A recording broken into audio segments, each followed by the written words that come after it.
तो motion plane में आ गए equations of motion under gravity.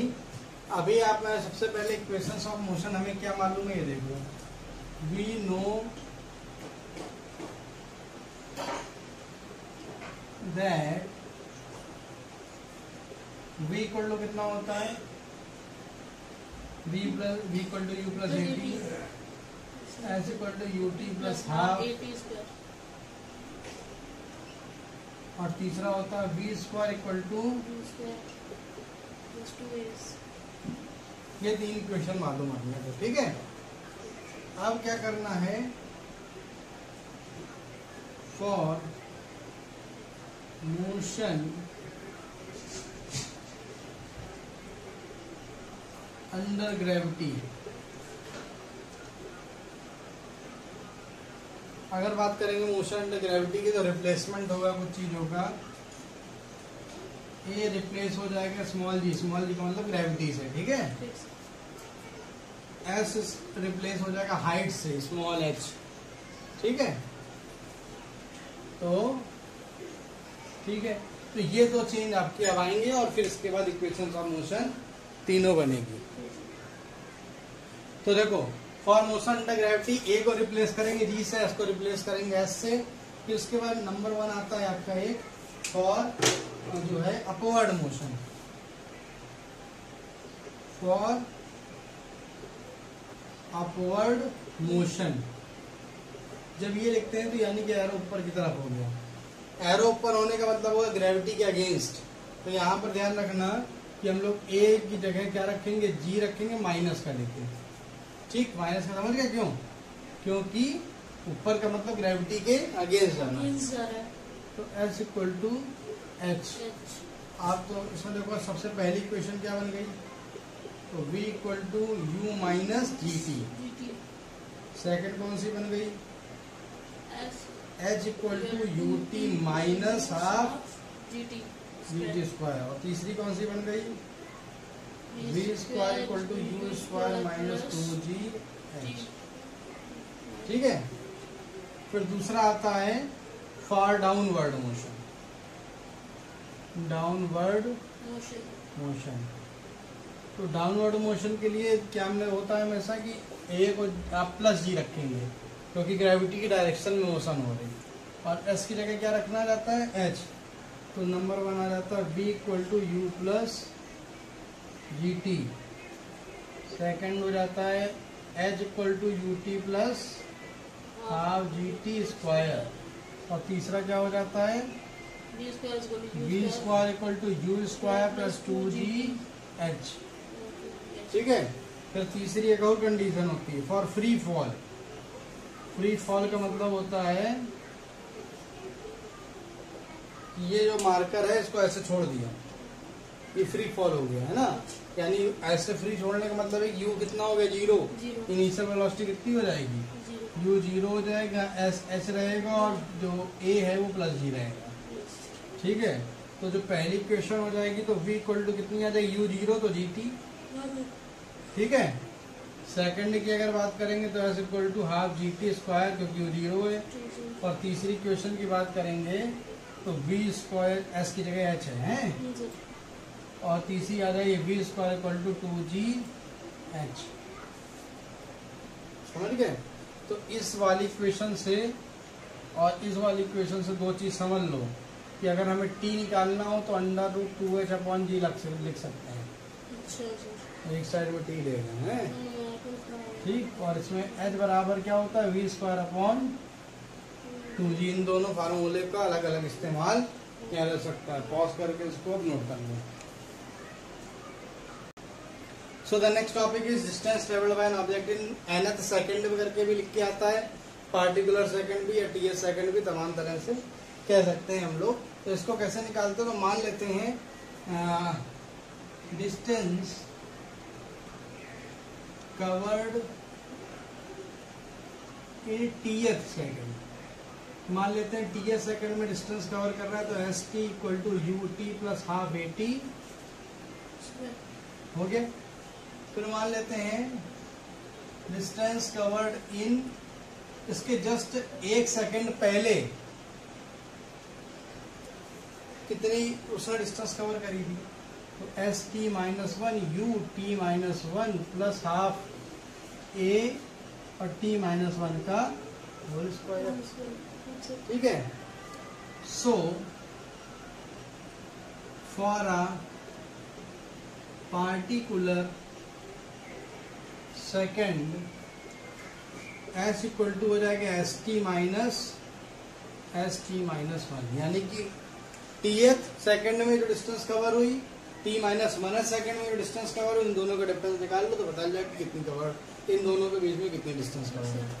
तो क्या रखेंगे, यहाँ पर जो है भी प्लस लगा था, इसको वापस माइनस करना था यहाँ पर, तो माइनस कर दिया, तो minus U T T minus, ये पूरा ऐसे इक्वेशन लिखिए। अब जब मल्टीप्लीकेशन होगा तो माइनस का जब अंदर मल्टीप्लीकेशन करेंगे तो यूटी से यूटी कटेगा, माइनस का half eighty square plus half eighty square से कटेगा। ठीक है। तो अब इसको अगर आप सॉल्व करेंगे तो u plus a t minus one by two, या फिर s equal to u plus one upon two a two t minus one आ जाएगा। So what is the relative velocity? Velocity of any one object with respect to another is called relative velocity. अब इसमें देखो दो object हैं, एक ही direction में जा रहे हैं, एक A है दूसरा B है। सपोज A की velocity V A vector, B की वेलोसिटी V B वेक्टर, तो relative velocity of A with respect to B, V A B अगर पूछेंगे तो कितना हो जाएगा, V A vector minus V B vector. ठीक, इसको कैसे लिखेंगे, relative velocity of A with respect to B, VAB vector equal to VA vector minus VB vector. फिर relative velocity of B with respect to A, V BA vector equal to VB vector minus VA vector. ठीक है। अब इसमें दूसरा case ये होता कि मान लो जो है VA वेक्टर ऐसे ही होता है ना, लेकिन VB वेक्टर की डायरेक्शन क्या हो जाती, उल्टी हो जाती। तब क्या होती इस कंडीशन में, तो relative velocity of A with respect to B, तो VAB वेक्टर अगर निकालने का रहता तो VA वेक्टर तो ऐसे ही रखा रहता, माइनस, अब चूंकि इसकी डायरेक्शन बदल गई तो माइनस का VB वेक्टर अब क्या हो जाएगी, ऐड हो गई। ले लो बात। अब अगर यही पूछता VBA वेक्टर कितना होगा, मतलब B की वेलोसिटी A के रिस्पेक्ट में, तो हो जाता माइनस का VB वेक्टर माइनस का VA वेक्टर। तो दिक्कत, तो ये तुम्हारे पास है, सारे फार्मूले नोट कर दो, रिलेटिव वेलोसिटी के न्यूमेरिकल्स आते हैं।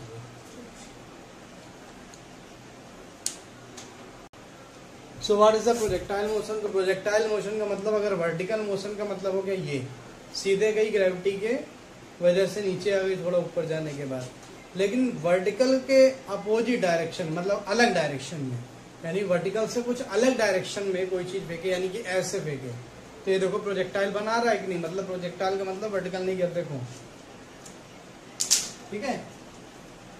एग्जाम्पल के लिए ये है हमारे पास, तो उसको अगर हम एक जगह से ऐसे फेंके, ये तो ये कैसे गया, यूं गया और फिर नीचे गिर गया। क्यों, क्योंकि अब इसमें दो कंपोनेंट है वेलोसिटी के। कौन कौन से, एक तो वर्टिकल जो ऊपर जाता है और दूसरा हॉरिजॉन्टल। समझ गए ना, तो हॉरिजॉन्टल भी है वर्टिकल भी है। तो वर्टिकल थोड़ी देर बाद क्या हो जाएगा, कमजोर पड़ेगा, तो फिर ये नीचे आने लगेगा, लेकिन हॉरिजॉन्टल के कारण कुछ डिस्टेंस कवर कर लेगा। ठीक, तो ये मान के चलो कि ये एक अच्छा एग्जांपल है, एक बॉल से भी इसको समझ सकते हो। ये दी बॉल, अब देखो ये, ठीक है, अब इसको ऐसे भेजेंगे तो ऐसे नीचे आ गया, लेकिन अगर इसको यूं ऐसे करें, है ना, तो ये कैसे जा रहा है, एक देखा तुमने यहाँ पर मैक्सिमम था, फिर उसके बाद घट गया, यानी कि अब चूंकि हॉरिजॉन्टल हमने ऐसे फेंका था तो कुछ हॉरिजॉन्टल कवर कर रहा है और कुछ वर्टिकल कवर कर रहा है। तो ये हो गई प्रोजेक्टाइल मोशन। तो डेफिनेशन ध्यान हो गई, लिखवाने की जरूरत नहीं है कि अगर हम लोग if we throw an object, ठीक है, something different from vertical position, then the motion of any object under the influence of gravity is called the projectile motion. If any object moves under the influence of gravity, then it is called projectile motion. ठीक है. There are two components. यहाँ पर ध्यान रखना, there are two components of velocity. दो component होते हैं velocity के यहाँ पर. पहला हॉरिजॉन्टल और दूसरा वर्टिकल. ठीक है. तो हॉरिजॉन्टल जब लिया जाता है, अगर मान लो इनिशियल वेलोसिटी की बात करें, इनिशियल वेलोसिटी तो ये u होता है ना. तो u x हॉरिजॉन्टल का मतलब u x इक्वल टू कितना हो जाएगा, u cos थीटा m. ठीक है. और अगर फाइनल वेलोसिटी की बात करें तो vx v cos थीटा.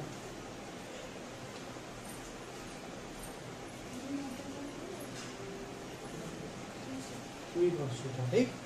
अब वर्टिकल की बात करोगे तो वर्टिकल में जो कंपोनेंट आता है u y, तो ये क्या हो जाएगा, u sin थीटा. और अगर v y की बात होगी तो कितना हो जाएगा, v sin. दो कंपोनेंट. क्लियर हो गई बात. तो जो मोशन है वो हमने कैसे बताई अभी, ये मोशन इस तरीके से होती है. ठीक. तो मान लेते हैं कि कोई ऑब्जेक्ट आपने थ्रो करा तो वो एक्स डिस्टेंस कवर कर रहा है. तो ये जो मैक्सिमम डिस्टेंस हो गई वो कितनी हो गई, y हो गई. ये देखो है, ये मान लिया u वेलोसिटी से आपने फेंका था इसको. ठीक है. एंगल मान लेते हैं, सपोज ये अगर हम मान ले अल्फा है. ठीक है. तो ये हॉरिजॉन्टल कंपोनेंट ये वाला कौन कितना हो गया, u cos अल्फा, ये ux बराबर हो गया. ठीक. और ये वर्टिकल आ गया तो ये क्या हो गया, u y equal to u sine alpha हो गया. ठीक है. अब अलग अलग पोजीशन आएंगी. अब यहाँ पर पहुँचेगा कहीं पर, तो यहाँ पर पहुँचेगा तो कुछ इस तरीके से हो जाएगा. फिर यहाँ पर जब पहुँचेगा तो यहाँ पर केवल जो है इसका एक तरीके से कौन सा कंपोनेंट आएगा, हॉरिजॉन्टल. मैक्सिमम हाइट पे वर्टिकल 0 हो जाता है. ठीक. क्लियर हो गया ना बात. तो यहाँ अगर वी वाई की बात करेंगे तो कितना हो गया, 0, क्योंकि इसके बाद ऊपर तो जा नहीं सकता. फिर उसके बाद ये आ रहा होगा तो ऐसे.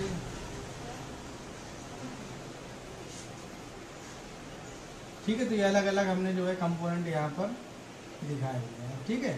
तो इस तरीके से फिर क्या होगा, फाइनली नीचे जाके ये गिर जाएगा. तो इतना नोट कर लो पहले.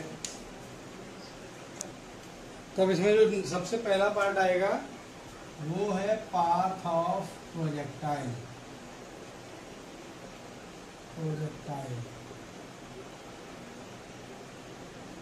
ठीक.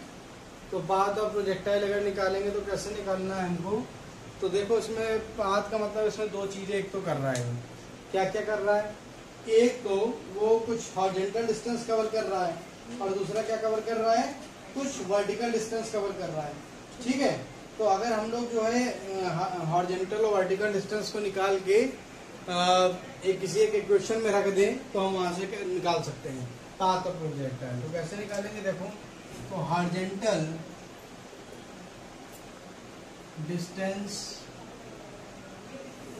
कवर्ड बाय प्रोजेक्टाइल कितना हो जाएगा, x equal to ux into time t. मान लेते हैं डिस्टेंस इक्वल टू क्या होता है, स्पीड इंटू टाइम. तो क्योंकि हॉरिजॉन्टल डिस्टेंस कर रहे हैं इसलिए ux ले लिया. ठीक. ये आ गया u cos अल्फा इंटू कितना हो गया t. This is the equation number 1. ले लो भाई बात. तो इसको और करके टी की वैल्यू भी निकाल सकते हैं, x upon you cos alpha. इसको इक्वेशन 1 मान लो, इसको हटा दो। ठीक, अब vertical distance covered by projectile,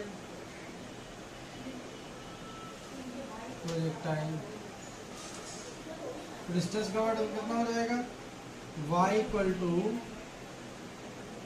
अब देखो यहाँ पर क्या आ गया, y, ठीक है ना, y मान लेते कवर कर रहा है, तो y equal to u t, ठीक है, minus half d t square, क्योंकि ऊपर जा रहा है ना ग्रेविटी के अगेंस्ट। और चूंकि वर्टिकल हमने कंपोनेंट लिया है, वर्टिकल डिस्टेंस निकालना है, तो यू एक्स, यहाँ पर यू एक्स का हॉरिजॉन्टल के लिए, तो वर्टिकल के लिए u y into t minus का 1/2 जी टी स्क्वायर। तो यू वाई की जगह हम लोग यू साइन अल्फा लिख सकते हैं, कोई दिक्कत? टी की जगह ये x upon you cos alpha, कोई समस्या है? ठीक, 1/2 जी, और टी की जगह x upon you cos alpha का। तो अब u से u कट गया, तो ये आ गया कितना, tan alpha into x minus 1/2 g x square upon u square cos square alpha. ये y हो गया, इसको इक्वेशन नंबर 2 लिख सकते हैं। ठीक है, अब अगर इसको हम लोग देखें, इफ एक कोई कांस्टेंट ले लिए, a equal to tan alpha, ठीक है, और b इक्वल टू हमने ले लिया 1/2 g upon u square cos square alpha. तो यहाँ पर y इक्वल टू कितना हो जाएगा, ax minus b x square. हमने लेट कर लिया, tan अल्फा की जगह a और 1/2 g upon u square cos alpha की जगह b, तो y equal to ax minus b x square. तो ये जो इक्वेशन है, this is the equation of parabola. ठीक है, जैसे सर्कल पढ़ा है वैसे पैराबोला होता है, एलिप्स होता है, तो इससे अभी बढ़ाया जाएगा मैथमेटिक्स में। ठीक है, तो जनरली जो मैथ में पढ़ोगे इक्वेशन, तो या तो वो Y square equal to 4ax आती है और x square equal to 4ay, इस तरीके से इक्वेशन आएगी। यानी कि एक तरफ जो है 2 पावर होनी चाहिए, एक तरफ सिंगल पावर होनी चाहिए। तो यहाँ पर भी देखो ये सिंगल पावर है और यहाँ पर क्या है, डबल पावर है। तो ऐसी इक्वेशन पैराबोला इक्वेशन बोली जाती है। ये क्वेश्चन अक्सर पूछा जाता है, prove that the path of the projectile is parabola. तो इसी तरीके से प्रूव कर दिया जाता है। ठीक है, it is clear from equation y equal to ax minus b x square the path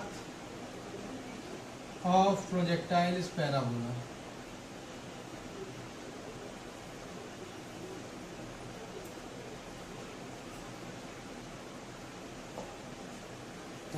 कोई दिक्कत?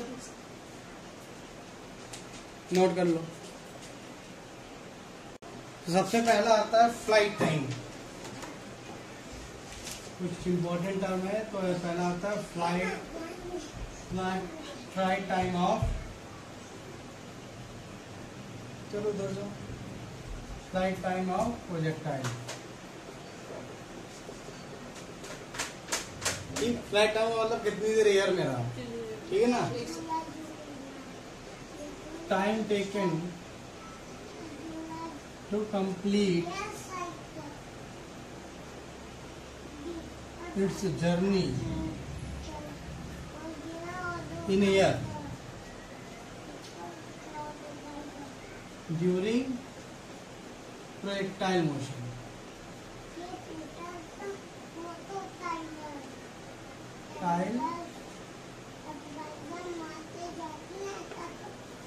ठीक है, तो time taken to complete its journey in air during projectile motion. तो ये कैसे निकाला जाए, मैक्स फाइनल वेलोसिटी कितनी हो जाती है, 0 हो जाती है, बताया था। और u y minus v t equal to 0 और यू वाई इक्वल टू कितना है क्या, जी टी, यहाँ पर ब्रैकेट में लिख लो, since u y sorry b y equal to कितना हमने बताया है, 0। तो टी की वैल्यू कितनी आ गई, u y upon u sine alpha upon g हो गया। ठीक है, तो टोटल टाइम टेकन, ये तो आधी जर्नी में पहुंचने में लगा है, ये तो नीचे से ऊपर पहुंचने में, ठीक है। तो टोटल टाइम कितना हो जाएगा, t equal to t plus t, जितना ऊपर जाने में लगेगा उतना नीचे आने में लगेगा। तो यानी कि हो गया 2 into t, therefore t equal to आ गया 2u sine alpha upon, this is the total flight time of projectile. Note कर लो इसको। सेकंड है कि कितनी हाइट अटेन करेगा प्रोजेक्टाइल, ठीक है ना। तो फिर वही इक्वेशन ही देखनी है पुरानी वाली। और we know that v y square equal to u y square minus 2gh, ये मालूम है हमको ऊपर की तरफ मोशन हो रही है। At maximum height v y कितना हो जाएगा 0, अभी बात हुई थी। Therefore u y square minus 2gh और h equal to u y square upon 2g, तो आगे u square sine square alpha upon 2g। Therefore h equal to u square sine square alpha upon 2g।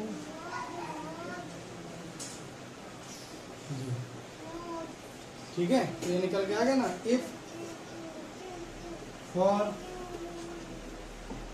Maximum height alpha must भी कितना होना चाहिए 90 degree, है ना। अगर तुम मैक्सिमम चाहते हो कि हाइट मिले तो अल्फा एकदम यूं होना चाहिए, यूं। तो गया कि नहीं गया। अगर हम ऐसे फेंकेंगे तो हॉरिजॉन्टल ज्यादा मिलेगा, वर्टिकल कम मिलेगा। तो देयरफॉर h इक्वल टू कितना हो गया यू स्क्वायर अपॉन 2g। ये h मैक्स के लिए, ठीक। नोट कर लो फटाफट, फिर फाइनल वाला।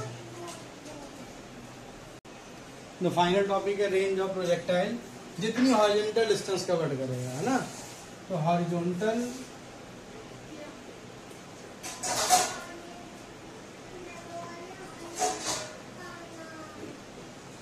कवर्ड बाई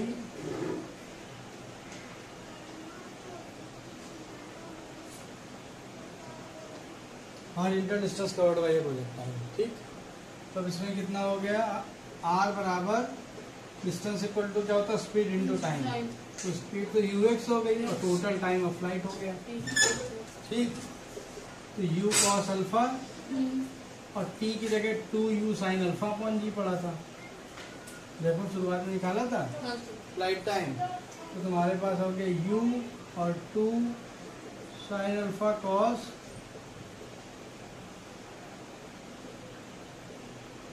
तो देयरफॉर तो u, अब यहाँ पर u स्क्वायर हो जाएगा, है ना, मल्टीप्लाई होकर। U square sine 2 alpha upon, ठीक है। For r equal to R max, अगर आप चाहते हैं मैक्सिमम रेंज कवर करें तो 2 अल्फा कितना होना चाहिए 90 होना चाहिए, तभी तो साइन 91 बनेगा, ठीक है। तो इसको अल्फा इक्वल टू कितना होना चाहिए 45 डिग्री, यानी कि वो जो होते हैं ना जेवेलिन वगैरह वाला गेम जो होता है, तो वो 45 डिग्री पे अगर फेंकेंगे तो मैक्सिमम रेंज जो है कवर करेगा, ठीक है।